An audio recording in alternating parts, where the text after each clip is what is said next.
There is a strange thing in this world, where everyone wants to become a good person since childhood. We were taught to be obedient, to know how to yield, to be gentle, and to know how to live for others.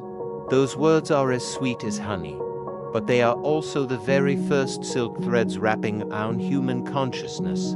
People praise good people, painting them as symbols of morality, like a bright mirror in the midst of life. But how many have ever paused to ask themselves what a good person is? Is it someone who never gets angry, never protests, never says things that make others sad? Or is it just a sophisticated role that society creates to maintain order for itself? No one teaches us to doubt a good person, and precisely because no one doubts, that concept becomes a default like the air we breathe every day. We do not realize that it is just a definition, an invisible mold that everyone must carry. Within that mold, behavior is no longer measured by authenticity but by social standards. The ego, inherently a master artist in adaptation, quickly learns how to step into character.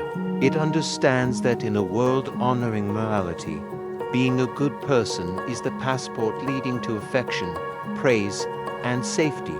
So it begins to practice. It knows when to smile, when to be silent, and when to bow its head and yield. From then on, becoming a good person is no longer a journey of living truthfully but a survival strategy. We see faces that are always gentle, voices always as light as the breeze, always knowing how to listen and understand. But behind that mild appearance, sometimes it is not compassion but the fear of being hated. There are people who never protest, not because they have reached serenity, but because they fear losing their standing in the hearts of others. And just like that, the mask of morality is formed. Every compliment, every admiring glance, every agreement of the collective all make that mask thickened by another layer. At some point, people forget they once had a real face. They no longer know what is their truth, and what is the role society taught them to keep. The problem lies not in kindness but in equating kindness with the image of a good person. When that image becomes the compass, every action is only to protect it. People fear being wrong, fear being misunderstood, fear losing the title of being decent. And when fear controls behavior, the good also becomes distorted. How many times have we suppressed anger just to maintain an air of composure? How many times have we smiled despite being hurt inside? How many times have we spoken pleasant words just to be considered well-behaved? These seemingly noble behaviors, if they come from fear, are not morality, but the self-rejection of oneself. The terrifying thing is that a role repeated long enough will become an identity. People start to believe they are truly good people, but deep within, there is an underground current still rumbling, where true emotions are suppressed, where honesty is buried under the sands of expectation, and when the ego identifies with the role of the good person, any behavior that goes against that image makes that person feel guilty. They do not dare to speak the truth, do not dare to get angry, do not dare to admit that they also have a dark side. They choose to live in a way that fits every gaze, and thus, freedom disappears. Society praises good people, but few realize that a good person is the product of a conditioning mechanism. From childhood, we are rewarded when we obey, praised when we sacrifice. We learn that to be loved, we must be obedient. To be safe, we must please others. Like that, being good has never been natural. It is the result of psychological training. The essence of a good person in society is a tool to keep order. A community can only be stable if humans know how to be obedient, know how to be silent, and know how to yield morally. In that case, it is no longer inner light, but a system of behavioral control through guilt. And when people no longer dare to cross the boundaries of predefined right and wrong, They become ideal citizens of a fake order, obediently decent, well-behaved but devoid of freedom. There is a sad paradox. A good person is sometimes no longer good because their goodness does not come from understanding but from fear, not because of love, but because of a need to be accepted that existed for a time. People believe that morality is the salvation of mankind, that if everyone lives decently, knows how to yield, and knows how to forgive, the world will be peaceful. But there is one thing no one says out loud. When morality becomes an obligation, it easily becomes deformed. People must be gentle, must be patient, must love, not because they truly understand, but because they fear being different. And in that very fear, the ego has incarnated into the most noble image, the good person. The ego is very sophisticated. It does not like noise, but is always present. It can disguise itself as compassion, turning endurance into a symbol of virtue. It learns to observe social reactions and then simulate behaviors that are praised. Thus, a person does not get angry not necessarily because they have reached peace, but because they are afraid of being called hot-tempered. A person always yields not necessarily because of humility, but because they fear losing favor. A person speaks kind words not necessarily out of self-respect, but because they want to keep a cute image in the eyes of the world. The ego does not have to be aggressive to exist. It can live in the most gentle forms. It observes, learns, imitates, and gradually becomes proficient. It knows when to bow, when to smile, and when to be silent to be seen as a profound person. And then, after years of practicing the act, even that person themselves believes they are truly a good person. But there is one thing they do not realize. Morality is not born from fear. Every behavior, no matter how beautiful, if driven by fear, is an inner betrayal. Behind those calm smiles, sometimes there are cracks of rejected emotions. Behind those yielding words, sometimes there is the sigh of a suffocating soul. They fear disappointing someone, so they stay silent. They fear causing hurt, so they do not speak the truth.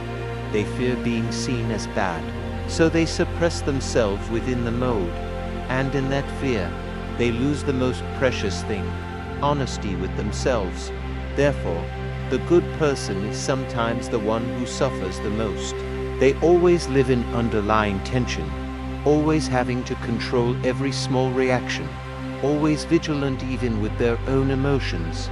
They do not allow themselves to be angry, do not allow themselves to be sad, do not allow themselves to be weak. A life like that looks beautiful but lacks breath. The ego does not fear being wrong, it only fears being exposed. It is willing to trade the truth just to keep an unblemished image. It would rather live falsely than live truthfully and be hated. And because of that, those who seem the purest sometimes live in the gentlest deceit. If we observe closely, we will see there are people who are always incredibly soft. They avoid arguments, always speak harmonious words, always appear to be understanding. But behind that is the fear of being excluded, the fear of being seen as a troublemaker, the fear of losing the affection of others, the fear of no longer belonging to a certain group. Because of fear, they reject even themselves. Time turns fear into a habit. People get used to ignoring true feelings to maintain harmony, get used to smiling when hurting inside, used to enduring when they need to speak up, and used to calling their silence tolerance. But in reality, that is not kindness but the rejection of the self. Pain that is not acknowledged cannot be healed, and anger suppressed today will turn into bitterness tomorrow. A sadness not spoken will turn into a coldness smoldering in the heart. Many people are kind-hearted and decent but fall into depression, exhaustion, or internal collapse, not because they did something wrong, but because they have not lived truthfully for too long. Kindness, if not accompanied by honesty, will turn into self-abandonment. People think they are empathetic when they do not dare to speak the truth. But falsehood is what causes the longest-lasting hurt. When everyone only says what is easy to hear, the world will only be left with perfectly directed stages, and there will be no place for the truth to live. The person who is always good is sometimes the person who no longer allows themselves to be wrong. They turn themselves into a moralized version, a polished mannequin to please everyone. They are not bad people, but they are no longer real people. And when the acceptance of others becomes a greater reward than the truth, humans will choose to gently, continuously, and quietly deceive themselves, only to move further away from their own whole self. That is the tragedy of many good people. Those who live their whole lives to keep an image in their eyes of others but lose the light in their own eyes. Morality, when not illuminated by wisdom, can become one of the most sophisticated forms of control. It operates silently in each person's consciousness, making them behave properly but without understanding why they do so. We call that morality, but in essence, it is just obedience polished with ideals. From a young age, we have been taught rules: must be gentle, must be polite, must know how to sacrifice, and we followed them not out of understanding, but out of fear of being criticized, punished, or removed from the safety circle. So throughout the process of growing up, every kind act of ours came with a reward, a satisfied look, a compliment of being good, or a sense of safety when being accepted. And we do not realize that what is called a good person was never a natural expression of the mind from the beginning, but a product of social conditioning. A community wanting to exist stably must encourage behaviors favorable to the general order. Therefore, the good person becomes an ideal role model, an obedient citizen, easy to control, with little resistance. Religion and education inflate that image, turning it into an absolute moral standard.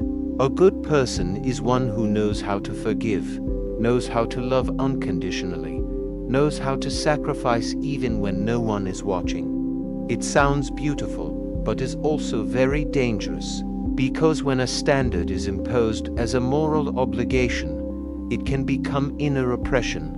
People have to smile when they want to cry, have to be silent when they want to scream, have to act decent even when their hearts are full of resistance.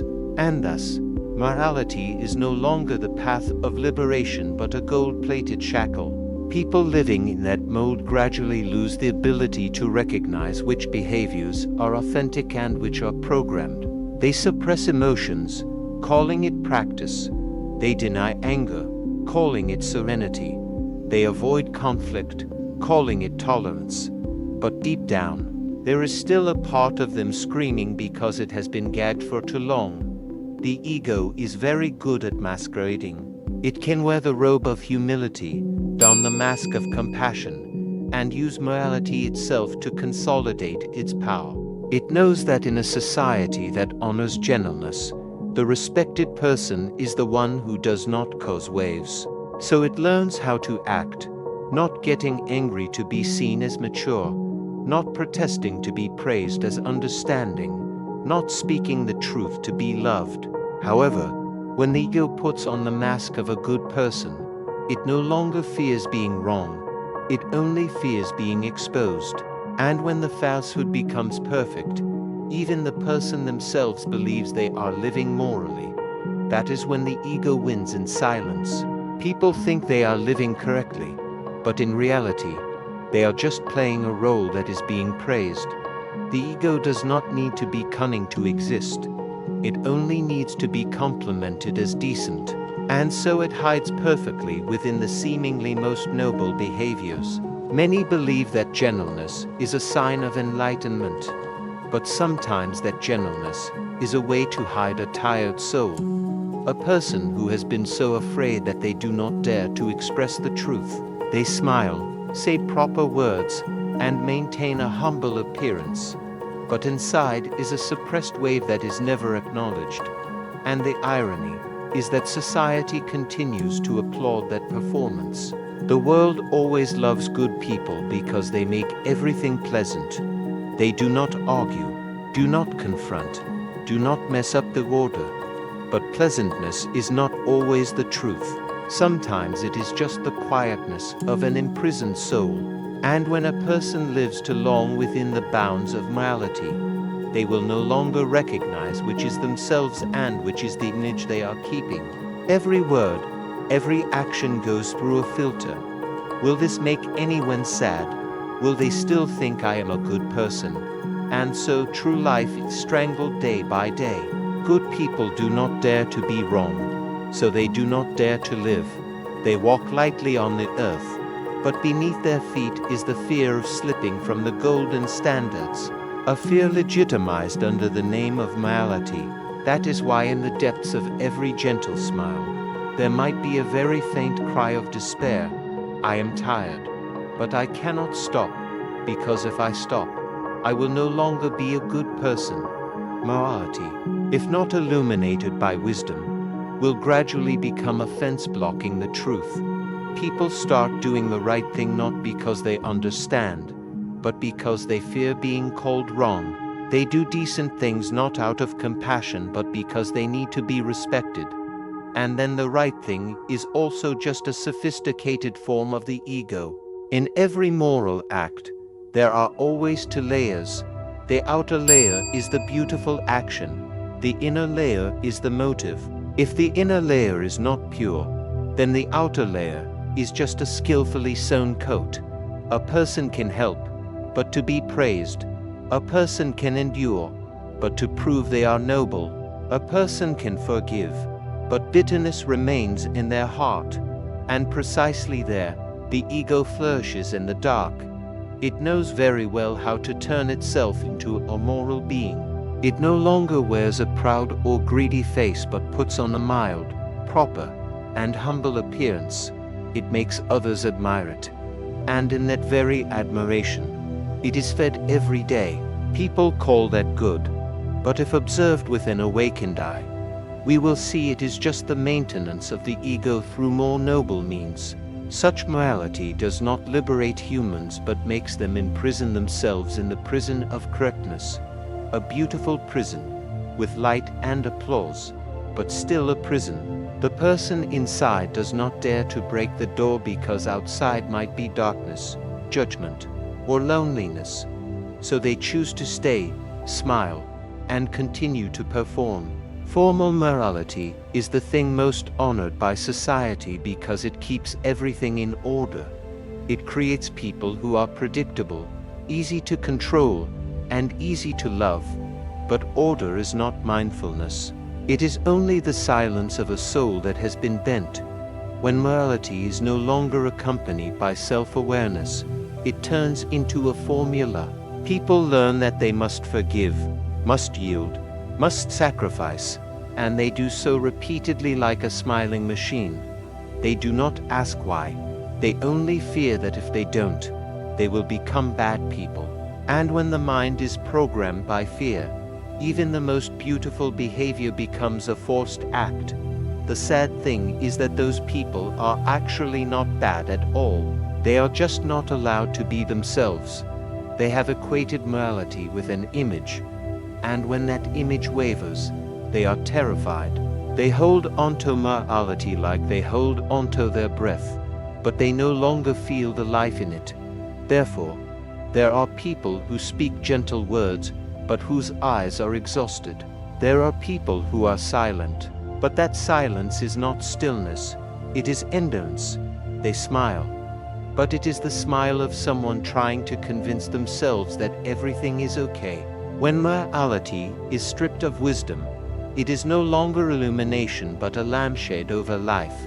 Humans act as if they understand, but in reality, they are just following a habit of being praised. And thus, the right thing becomes a mask, and the truth is buried deep under kind words. Morality is not wrong. It is just that people have turned it into a goal to achieve instead of a quality to live. They strive to become the right person, the virtuous person, the faultless person. And in that process, they lose spontaneity, the only thing that makes humans truly live. Many believe that if everyone were kind, the world would be better. But if that kindness is born from fear, it only creates a world that looks gentle, but is full of falsehood. A world where everyone smiles but no one dares to speak the truth. A world where morality becomes a screen for collective dishonesty, and thus good, if not illuminated by wisdom, will become a binding tool. It makes humans monitor themselves and fix themselves, not because of insight, but because of the fear of being excluded from the circle of acceptance. That is the most subtle form of slavery. Slavery to the image, to the decency, to the standards set by others. Only when humans see this with fearless eyes, only when they dare to ask the question, am I living truly, or just trying to fit someone else's model? Then at that very moment, a small crack of light in consciousness is opened, and from that crack begins a journey from conditional morality to unconditional awakening. Only when humans start to stop and look directly at themselves do they see that what they once called morality was just a temporary borrowed coat. Morality cannot come from fear, nor can it come from the need to be loved. It only appears when the mind has stopped manipulating, stopped judging, and starts to see its own naked truth. That awakening is not a brilliant moment but a journey of removing each layer of disguise.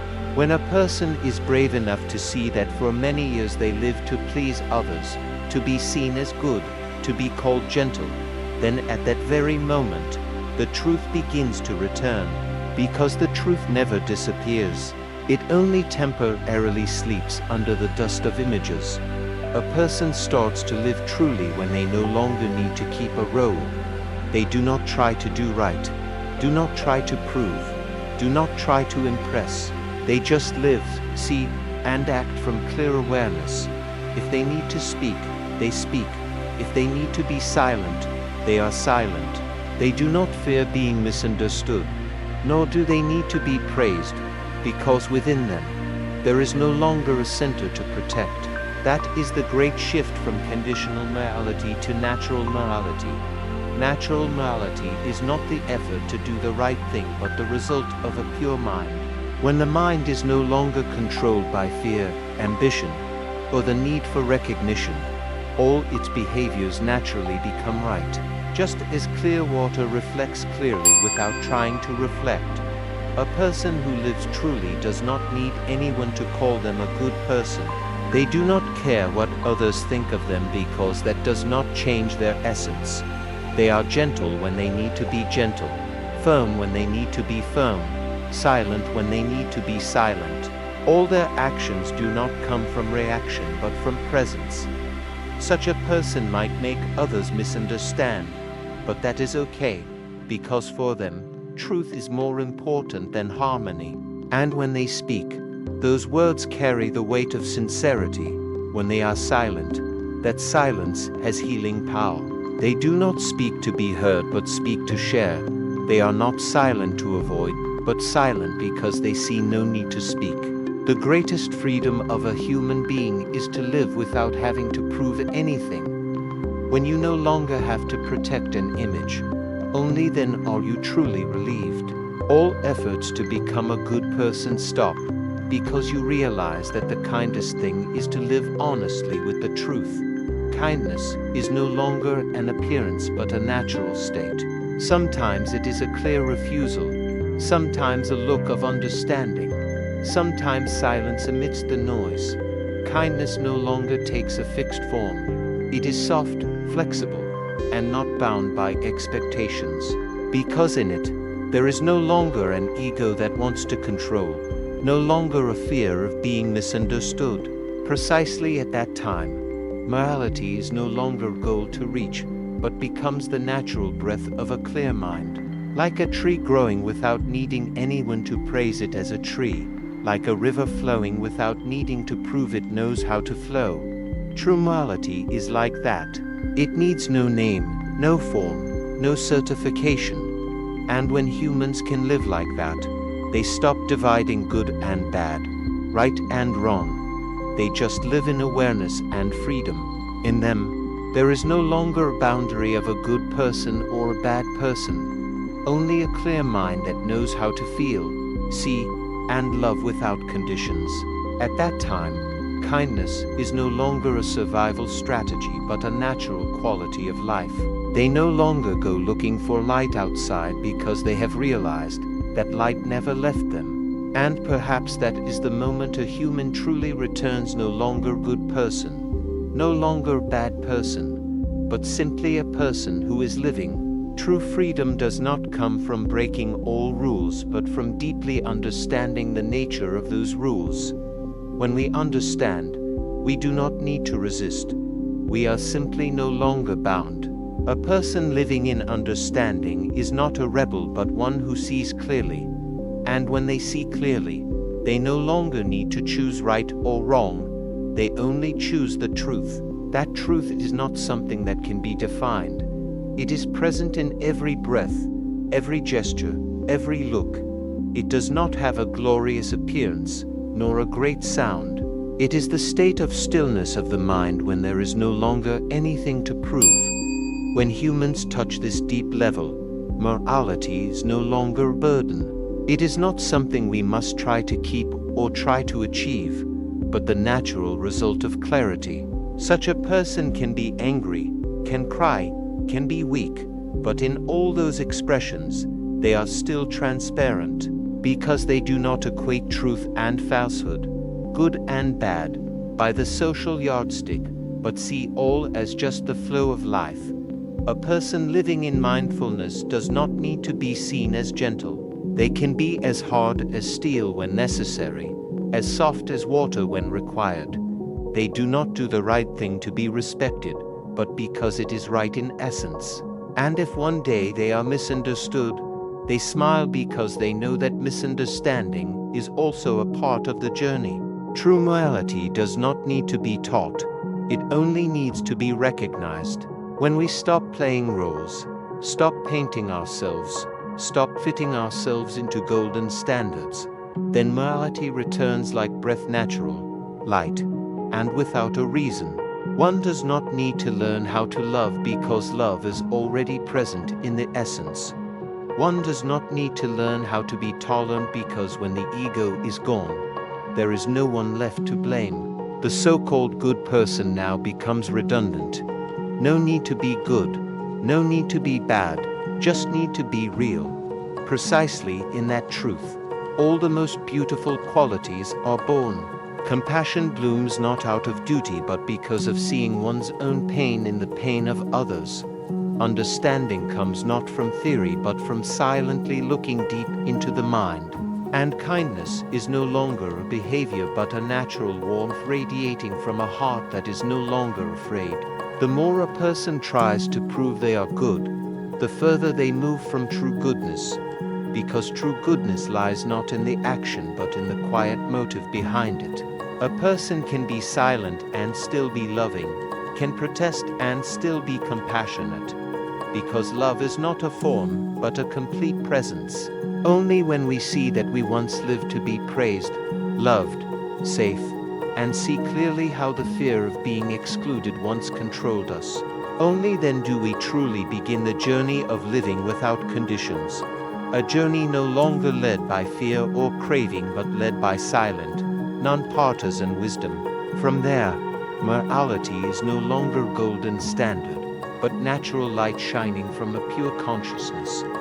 We do not need to try to be a good person, because good and bad are now just two sides of the same old game. We do not need to be right, because when we see clearly, the right thing manifests itself. A human living like that is no longer a slave to any image. They do not need anyone's acceptance, do not need to be recorded, do not need to keep a role, because they know, when we stop trying to become, only then can we truly be. And precisely in that being, morality, love, and wisdom merge into each other like three streams returning to a great sea. There are no boundaries, no opposites, only a clear mind that is living, breathing, and feeling. Such a person walks lightly through life. Every step is a wordless lesson. Every look is a living scripture. They do not teach morality because their presence itself is already the proof of true morality. They do not speak of compassion because their very breath is already compassion. And perhaps that is the ultimate meaning of a good person. Not the person praised as good, but the person who no longer needs to be anyone at all. When we stop running toward the light of others and dare to sit back with the darkness in ourselves, when we see both the beautiful parts and the broken parts without avoiding them, that is when the truest kindness is born.